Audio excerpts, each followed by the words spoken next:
Hello, I'm Maria McErlane, and this is the lovely James Martin on Food for Lovers. Now, the kitchen can sometimes be an explosive place. Oh, look at this. Look at this.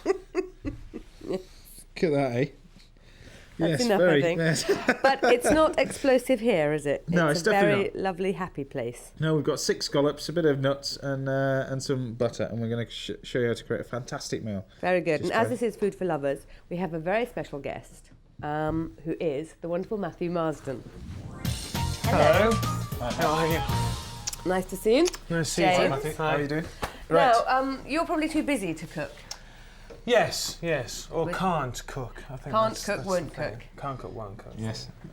I haven't done that, Phil, but anyway. You've never done that one? No. Blimey, what's happened? Oh, A look, cookery no, show you haven't done. I haven't done that one. But we're going to simply show you how to do a really straightforward dish, which is scallops.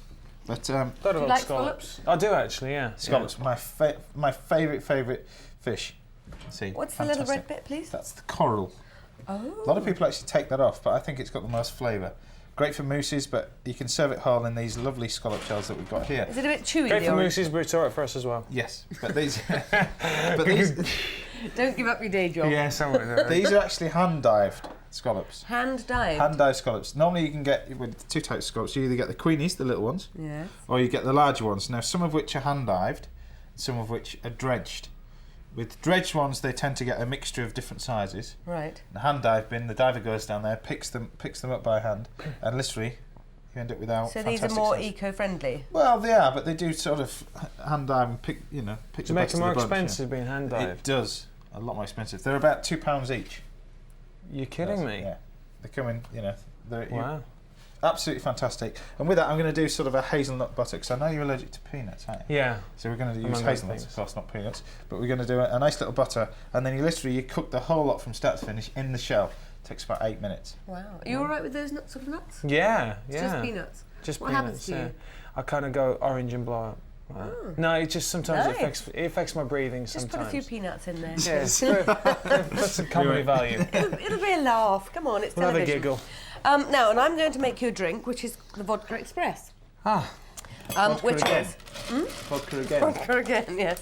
We seem to have quite a lot of vodka on this show. I wonder why. Nothing to do with me. Champagne is my favourite drink. So I'm going to put a lot of ice in the glasses, a lot of ice in the thing. Maybe you could open that for me, Okay. Matthew. In a sort of Tom Cruise Tom Cruisey sort of Cocktail. way. Cocktail, Okay. that's it. Do you want me to put it in? Yes, please. Should we have a normal amount or a Maria? You judge yours, yeah, Maria Amount. one. Remember there are 3 of us. Tell me when. Oh, well, stop. Okay, fantastic. Leave me some room to put this is coffee, espresso coffee. Right, okay. Cold espresso coffee. So chuck a bit of that in. And this is sugar syrup, stock syrup. Stock syrup, which is sugar and water. Why is it not Double the just amount called- of sugar to the water. Oh, right. And you bring it to the boil, and now it's cool, and then you end it with sugar syrup. Wow. Thank easy, you. isn't it? So that to taste, really. So that's like putting sugar in your coffee. So really, this is a kind of vodka coffee, I suppose. Yeah. Vodka Express. We are road testing these cocktails, so there's no guarantee that it will be nice. Okay. Can you open that? Okay, here we Normally go. get you to do See, it. pass it over to me. So you just take the top yeah, off. that's it. Yeah, that's very good. And then you can pour it, Matthew, please, Okay. over the ice in your glass. Looks like a Coke. It does look like Coca-Cola, yeah. It's great. You can disguise it now. You see, I'm having a Coke and actually you're drinking a lot of vodka. Pretty good. There Pretty we are. careful, Equal wasn't it? I'm measures. impressed with that. Yeah. Very, very good. So you think my measurements are random, but I know what I'm doing. Cheers. Cheers. Cheers.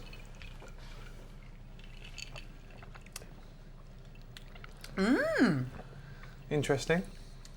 Very much like a Black Russian. Not my scene, to be honest. That. Very much like a Black Russian, which is Kahlua and vodka. Yeah. So I think I would... It is actually, isn't it? Yeah. Without the creamy bit. Yeah. So nice. You like it? Not my scene. Not your scene. No, I don't like that. You hate it. I give it a 3, 2. Ooh, what are possibly. you giving I don't it? like that. I actually, with a Kahlua, I like it with a Kahlua, but not like that. So I'd pretty much give it a 2.5 Oh actually. dear. It's You up like to me it to because be... it's got vodka in it. I'll give it a 5 just for the vodka alone. So shall we leave you to it? Yeah, with leave me your to it. I'm scallops? just going to crack straight on over we'll here. go So and, we're just going I'll to take do your drink a later. simple scallop dish. Now, like I was saying, we've got these hand-dived scallops here. Now, the way to actually clean these is remove them from the shell. If you've got your fishmonger, they can do them for you. But literally, it ends up with a little bit of black membrane which you can remove off those, and then clean the shells. Actually, normally done in the dishwasher, would you believe? You can keep these shells in the dishwasher. Put the meat back into the shell, like that. That's great. And then, what we need to do is make our butter. So we've got a couple more left over there. So we place the meat back in the shell like that. And then simply to make our butter, we've got this selection of ingredients here. Now we've got flat leaf parsley, a little bit of shallot, some lemon juice, some hazelnuts, which have just been, these have been peeled, which you can get from supermarkets now, and some soft unsalted butter. So what I need to do is get a little bit of lemon juice. Quite a lot of butter there. Do you need all that? Well, we probably won't need all that for this many, for just 6 scallops. But we just take 1 shallot, like that, place it in a blender with the hazelnuts. Throw that in as well, and just blend these up just a little bit.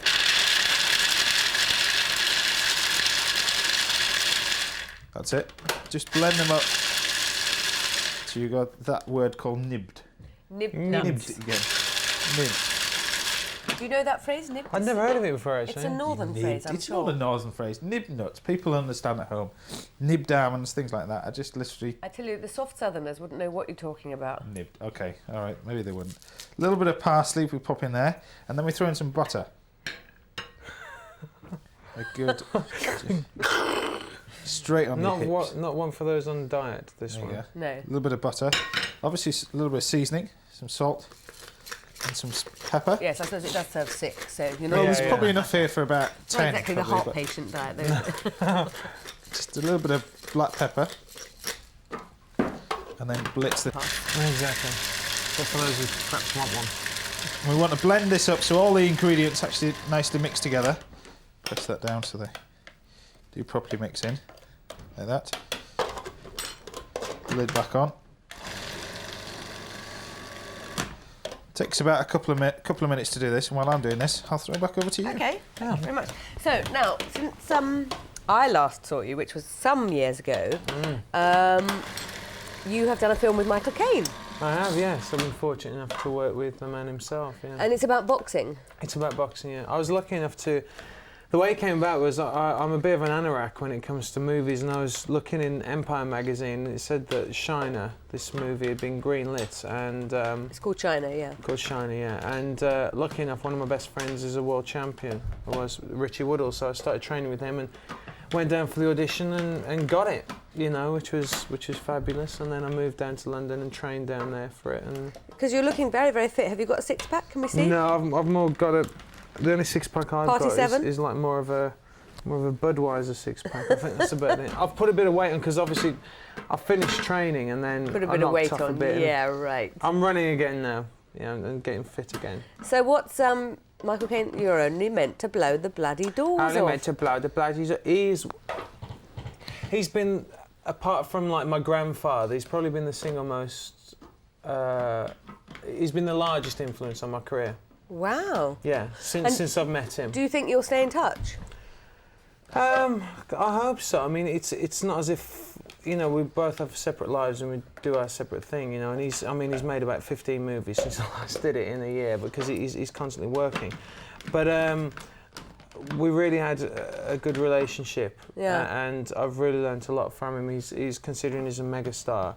He's one of the most wonderful people you ever meet. And there's something on quite recently where he had a BAFTA tribute, and a lot of people said to me, "Oh, did you go to the BAFTA tribute?" Yeah, I went. Yeah, and a lot of people said, "Oh, you know, these stars, like it's obviously rigged," and it wasn't, because everyone genuinely thinks he's a wonderful, wonderful man, and he deserves everything that he gets. And he was knighted as well, wasn't he? He's just won everything.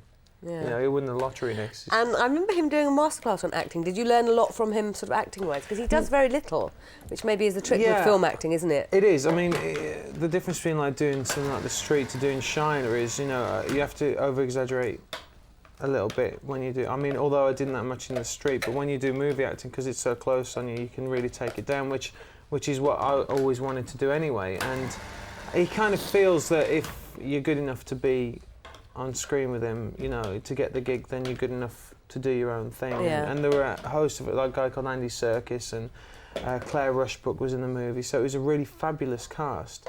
And we all just pretty much got on with our job. But like, I found myself at times, because he's that good, watching him.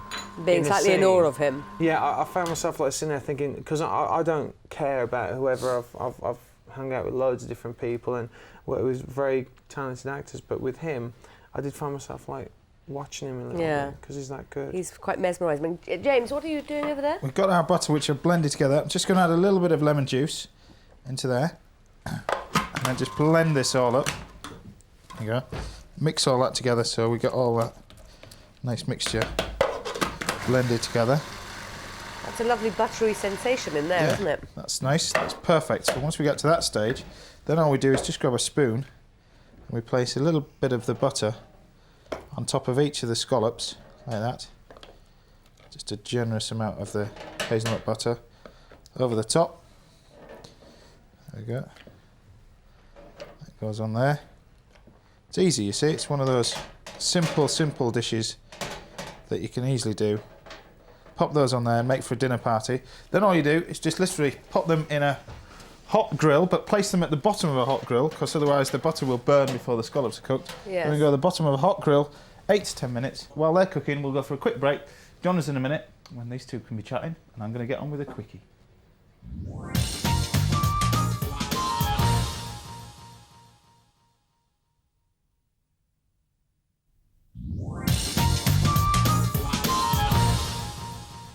Hello and welcome back. Now, before the break, we got these scallops in. These are actually cooked now.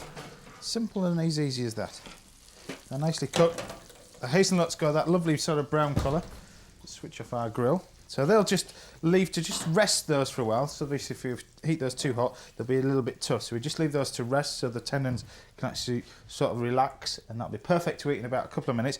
Just enough time to do a quick salad to go with our little scallops here. Now what I'm going to do is do a lovely simple bread and roquette salad. So we just get some French bread like that, and we just dice this up to small pieces, a bit like doing a little crouton salad really. Pop that into our salad. There we go. And then what we do, this is just simple rucola or wild roquette, which is the best roquette that you can buy. Try not to buy the farm stuff because it doesn't taste that peppery. And then quick way of actually doing our little dressing is to season the bowl, not the salad leaves.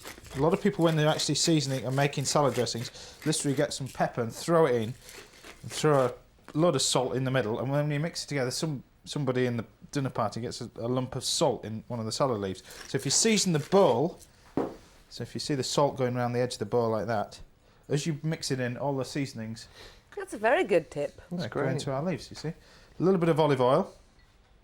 There we go. And a touch of balsamic vinegar, which we have in here. Just a little bit. I love that stuff. Balsamic. Yeah. It's fabulous.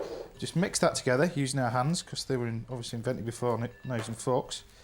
Mix that together. So we've got all those lovely flavours in there.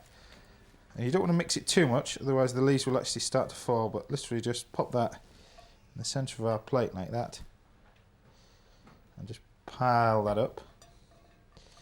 There we go. And then all we do then is literally put our scallops around the edge. Just grabbing these scallops, using the tongs because the shells get very hot. We've got our nice butter which is still in there, which keeps them lovely and moist. Place these around the edge. And that is our simple scallops with hazelnut butter. As easy as that.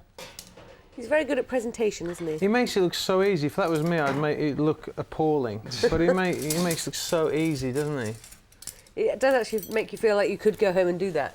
Yeah. Well, hopefully. You can have a taste of this. Shall I move that out of the way? There we go. Have a taste of that. Hazelnut butter. Would you like to have a taste? They just need to cool them. Just give them 30 Should we leave seconds it to cool for a down. second? And then there we go. So back to your film. Now, when you were Yeah. on location, did Michael Caine have any special treatment? Did he have his own chef? He had a big he had his he own had a chef? big trailer. He ate with us, and he's one of the boys. I mean, what thing that made me laugh was we were on set. It's like 4 o'clock in the morning, and there's this scene where I get the side of my head blown off, and Sorry to hear that. yeah, it's unfortunate. But and he's sitting there, and I see him. He's like looking like this, and I said, Mike, I said, what are you doing? He goes, I'm gonna have this suit.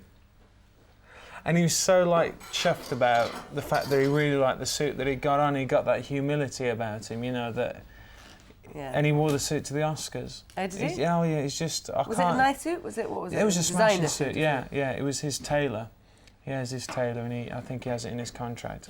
Don't quote me on this, but I think he has a contract that he gets all the suits that he wears in his movies. So, but he's a wonderful man. Wonderful. Like he couldn't afford to buy them himself. Yeah, yeah, and he loves his food. Actually, he's a big food fan. Because of course, he had Langham's. Oh, I think he's still got it, hasn't he? Yeah. He had the Canteen as well, which is a very famous restaurant. The Canteen. Place is called it the still Canteen, going? which used to be with Marco Pierre White.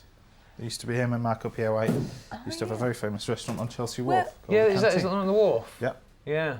And that's still going, is it? The It's Canteen? still there. Still Not there. with I don't Marco think he has anymore. anything to do with it now. I think it's an Italian guy that's taken it over, but yeah, it's still there. So have you worked with Marco? Did do at one point in time, yeah. Did he kick you? I'd say so. Not me, but he Did he beat you up?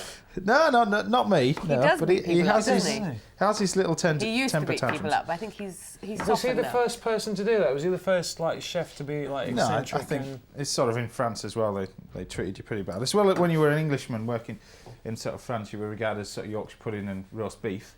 Oh really? And now, we're better But than the he's not French. French, is he? I thought he was. No, but the French mentality of cooking was the fact that they were better than anybody else, regardless of anything. Yeah. And sort of their mentality and the way that they act towards food has left them way behind. So the British and sort of even New Zealand and Australia now are cooking far, far better food than the French. And So we're are the leaving them days- behind. Yes, because when you go, I'm a great believer. So if you go to sort of London, which I think is the gastronomic capital of the world, you go there and you can have the most amazing Japanese, which I love Japanese, Chinese, Italian, French. You can have whatever you want, but the very, very best of whatever country there is, all in one place. Whereas if you go to France, you'd be very hard pushed to find a good Indian restaurant in Paris because Yeah. they're just so set in the ways. They just think French food is the best. No, and but that's in it. Paris even they have their little quarters, the same as we do in London. Like, But there aren't that many. Chinatown. There aren't that many as looking at if you go right throughout France, the way that the French cook and the way that they act towards food, they have that little, dare I say, arrogance towards it. Whereas they think Their there's way's something. best, so why they should think they there's have a way. anything else? Why should they change? And I think they've been left behind in the way that we cook in England and the way that sort of the Italians cook and the way that other countries And if cook. you've ever stopped at a motorway service station, you wish they had a little bit more arrogance in this country, frankly. Because if you stop in France anywhere, you will always get a lovely meal just at even roadside cafes. I think that's the thing. If you are travelling through, you can guarantee a certain level. It's like in the States, you get a certain level of service, certain level of food. And a certain amount of food as well. Well, in a the certain States. amount of food, yeah. Yeah. You're a big fan of America, though, aren't you? You I like love LA. America. I think that I love the fact that they are enthusiastic about you and they want you to do well. I think over here you have that tendency, especially in the media, to say if someone's doing well, that you kind of wait, they're going to knock you down. But in America, they love you, they get behind you. And sometimes it's a little bit too sugary and you think, just give it a break a bit. But Yes, all the have a a nice bit day. of that doesn't go amiss, and people, people really take pride if they work in a restaurant and they wait tables. That's a job for them. Whereas here, I think people tend to look down on it and think, well, because they make a fortune in America on tips, so And also, they're always script writers and actors. Yeah, well, that was the way in LA when I went. I was really surprised because I'd heard the myth that you work there and you see all actors and like everyone's beautiful and it is pretty much like Are that. they all beautiful?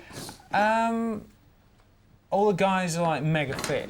They're all like you can always tell they all work out and I didn't really see that many beautiful women there. But apparently they all come out at night and they go to the clubs. But because I was so busy reading scripts, I was back in the hotel and I was reading scripts and going to bed early. Did you find that everybody looks slightly the same? Yeah. I mean, you can tell there's a lot of surgery. I went to a really nice restaurant there one night, and there's this woman. It looked like she was going 100 miles an hour on a motorbike because her face was like sucked back, like somebody pulled it like that. And she was like, eyes are gone, and she got this huge chest that was just like there. You could have like walked under and never got wet. I mean, I bet her feet must never got wet when it rained.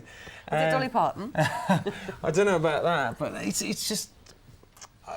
You've got to. It's like anything. You've got to take the best of it, and I really liked it. And most of all, I love the weather. Yeah. I mean, constant blue skies. Well, I phoned my manager and I said, "Oh, what kind of day is it today?" She went, "Oh, it's not really good. It's 80 degrees." I'm like, freezing, in my house. And I love the whole way of life in America also. But you won't. Do you think you'll move there forever?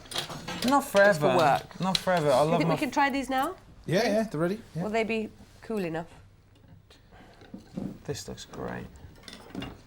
Such thing as well. I mean, these days the attitude towards men being good cooks. It's like if you're not a good cook now, people kind of like looking at. I wish I was good Well, at cooking. you can be. Hang out with Mr. Martin over there. Mm. That's lovely. That butter is gorgeous. They're good, aren't they? That's great. I'm going to dip a bit of that bread in the rocket salad into that sauce because it's so delish. So no plastic surgery for you then in the fullness of time, Matthew? No, I don't think so. You're going to let nature take its course? I think so. I mean, I think if you look at I think things are organic and you should let them grow. I think if you look at Sean Connery, it looks better now. I know it's an extreme example. He's probably the most handsome man in the world, but he looks fantastic. Mm. And I just think it's. I mean, I'll be 60. I'll be like that. You know what I mean? And like all the time.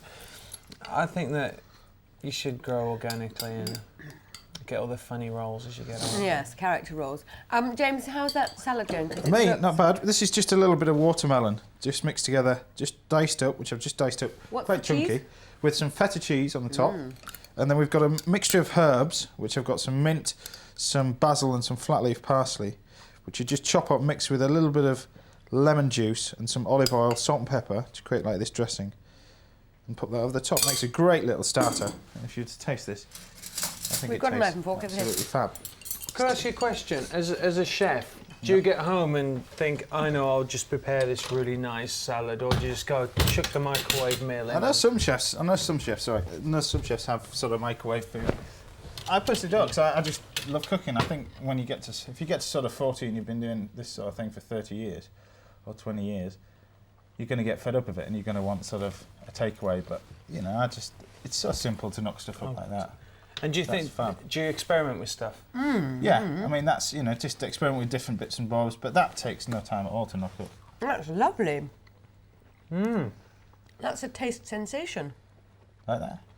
Just melon, feta cheese, and what's the herb? Melon, feta cheese, and then in the dressing you've got flat leaf parsley, basil, mint, chopped up with some lemon juice, salt and pepper, and olive oil. 1 part lemon juice to 3 parts olive oil, poured over the top, salt and pepper. It's wonderful. That's good stuff, isn't it? Do come in and show us again, Matthew. Thank you very much for this, James. Hope you'll join us again as well on Food for Lovers. Bye for now.